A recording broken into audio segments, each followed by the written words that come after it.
In July 1998, I decided to make a film about peace. Then I realized there was no day of peace. That was it. I was going to try and establish the first ever annual peace day. A day of global ceasefire and non-violence. A day for everyone to become involved in the peace process. If I failed, the film could make a profound statement about a world unwilling to change. If I succeeded, well, that was almost inconceivable.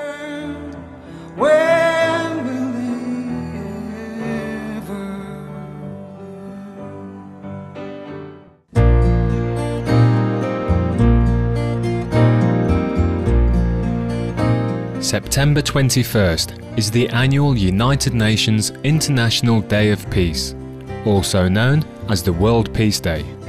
On this day, a global ceasefire and non-violence is observed by all 192 member states of the United Nations. Imagine, all weapons are laid down for 24 hours in honor of peace. Even more remarkable, however, is the story of how World Peace Day really came to life. It was approved by the leaders of the United Nations and supported by many more, but it all began with one determined individual.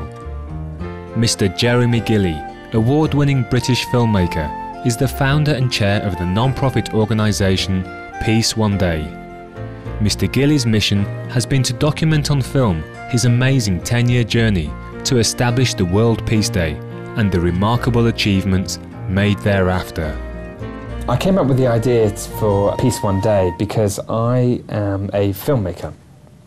And I wanted to see if I could use the form of film in a constructive way. You know, could I use it to make a difference? Could I use it to answer fundamental questions for myself, like, is humankind, fundamentally evil? Is the destruction of the world inevitable? Should I have children? Is that a responsible thing to do? I'm deeply concerned about what's going on in the world, and I thought, well, through my work, through the making of a documentary, maybe I can answer questions for myself and therefore for the viewer as well. As I was thinking about peace, I was realizing, well, where's the starting point for peace? And then, of course, I thought that, well, there isn't a starting point for peace. There isn't a starting point for global unity. There isn't a starting point for a sort of moment of intercultural cooperation, a scale that humanity's never known before. In fact, there was no peace day, and that was it. Could I make a film about trying to establish the first ever day of peace on the planet, the first ever ceasefire non-violence day with a fixed calendar date? With this specific goal in mind, Mr. Gilley set out around the world, and especially into areas of conflict, such as Burundi, Somalia, Gaza in Palestine and Sri Lanka. He also met with government leaders, United Nations officials and humanitarian workers to discuss with them the idea of having a global peace day. At the time, the United Nations already had a 1982 resolution for an International Day of Peace, but it had never been observed. We need something to grab. We need to grab hold of a concept. It's still too up in the air. It's still too lovey-dovey. The cynics will say, Jeremy Gilley, the tree hugger. Crazy man, has crazy ideas. Ha ha ha ha ha. World peace. Give me a break. But you know that the same people who are calling me the tree hugger are saying the same thing about the building. That we're in, right? And that's the whole point. We need to stop people from believing that these things aren't possible. This is the United Nations International Day of Peace, which has not been observed, and the resolution has never been supported. I'm not being rude, I'm just saying there's a lot of people out there that I come across that are like, UN, okay, yeah, right. We've still got war. Good luck. Through time, I think it will become more and more effective. What do you think? To come to 100%, you need a lot of time. Yes. But I think the great thing is at least we've done something for the next generation. Yes. If there is a cessation for a day, then it gives us an opportunity to move supplies safely through places that are otherwise difficult. This is my suggestion. When you go around the world and find a group of people who do what you do in their country, yeah, then go to another country and do the same thing, so it'll make your thing more powerful. Yeah. How old are you? 16. So you're about to leave school soon? Yeah. Will you do it for me? I was travelling around speaking to people saying, you know, is this a good idea? Going into areas of conflict, talking to humanitarians, saying, look, you know, could this day have any, you know, real practical benefit, you know, to individuals? And the answer was yes. You know, if you have a day of peace, you can immunise children, you can move aid, you know, people won't be killed because they won't be fighting. You know, children in schools can be inspired and empowered because they've got a starting point for their actions for a more peaceful world. So there were lots of benefits to a peace day, the day that unites the world. When we return, we will learn how Mr. Gilly's efforts bore fruit and the International Day of Peace was finally established. Please stay tuned to Supreme Master Television.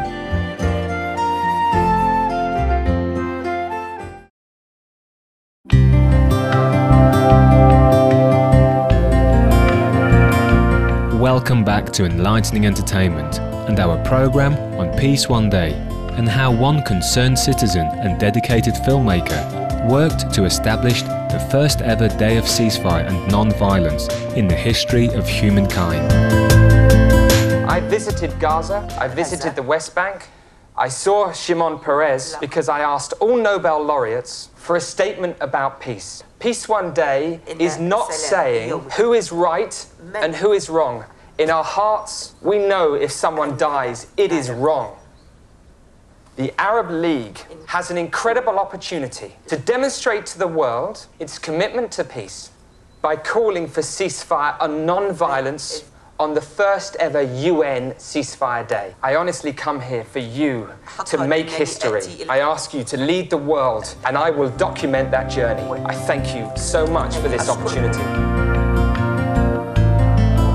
Eventually, Mr. Gilly received support from Nobel Peace Prize laureates such as His Holiness the Dalai Lama, former Costa Rican President Oscar Arias Sanchez, and Israeli President Shimon Peres, as well as from officials of the United Nations and the League of Arab States. Many of them saw the practical benefits of having a globally agreed Day of No Violence. They could be the beginning of a deeper process. It has the practical impact of allowing access of humanitarian aid, access of information, freedom of movement, relief from the pressure and tension of not knowing where the next bomb or bullet may come from. That to me is an idea whose time has come. Although we may not live, we may not enjoy that brighter future, but doesn't matter. This is the meant for humanity, meant for world. So no matter how how limited effect, we must make every effort for the promotion of peace and inner values. So I fully support. I also wish to state categorically that we do support the Peace One Day program. This is a step forward in international relations. The final step forward to establishing the Peace Day came when the filmmaker and self-made peace ambassador received an invitation to meet with the United Nations Secretary, General Kofi Annan.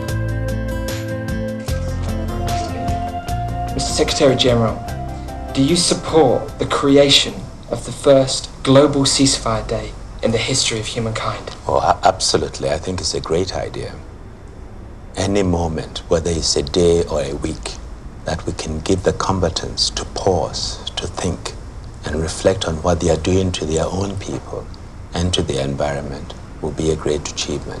And I would support it 100%. Secretary General Kofi Annan, he helped because he believed in it. And he gave permission for me to be able to tell the story and visit areas of conflict to be able to understand the benefits that the day could have. He was inspirational to the success of the campaign, and he was inspirational to me. That I had the opportunity to sit with him and hear his words and be encouraged by him. That sense of the importance of the individual is very important to him, that each and every person has a role to play. I'm, grateful to him. To see Ban Ki-moon, the new Secretary General now, was obviously as well a great honour. He too knows the importance of individuals' place within the peace process. At long last, in September 2001, the United Nations General Assembly unanimously adopted a resolution establishing an annual day of global ceasefire and non-violence. it would be observed every year on September 21st, the United Nations International Day of Peace. So the world now has a peace day. It's the 21st of September. It's a day of ceasefire and non-violence. It's an opportunity for you as an individual to make a commitment to a more peaceful and sustainable world. And you know, over the last few years, we've been traveling the world, orchestrating practical activity in areas of conflict such as Afghanistan, where my ambassador Jude Law has been traveling with me, going into Afghanistan, which has led to millions of children now over the last few years being vaccinated on that day, because the humanitarians can get to them because they're guaranteed not to be killed. But also in the schools it's been working. So the day works, it saves lives, it empowers people, it inspires people, and it's a wonderful opportunity for our world to come together on the most fundamental issues we face, which of course is the protection of each other and the protection of our environment. No wars will stop us singing. Our voices will stay strong. Even through the darkest night, we will sing our song. No fear will stop us dreaming. Our dreams will light the sky. Even when all hope is gone, our dreams will not die. Thank you for having joined us today for part one of our two-part programme on the occasion of the United Nations International Day of Peace. Be sure to join us again tomorrow, September 21st, as we find out about the tremendous response of World Peace Day and the special films created by Mr. Jeremy Gilley as a testament to humankind's yearning for peace. Now, please stay tuned to Supreme Master Television for words of wisdom after noteworthy news. May your heart be filled with loving kindness. On Peace Day, the 21st of September, there will be activity all over the world. Immunisation campaigns, football matches, children singing, families making up. You can find out all this information on www.peaceoneday.org. You can also use the site to make your own commitment, which we really hope you do. Many thanks. For more details, please visit www.suprememastertv.com/EE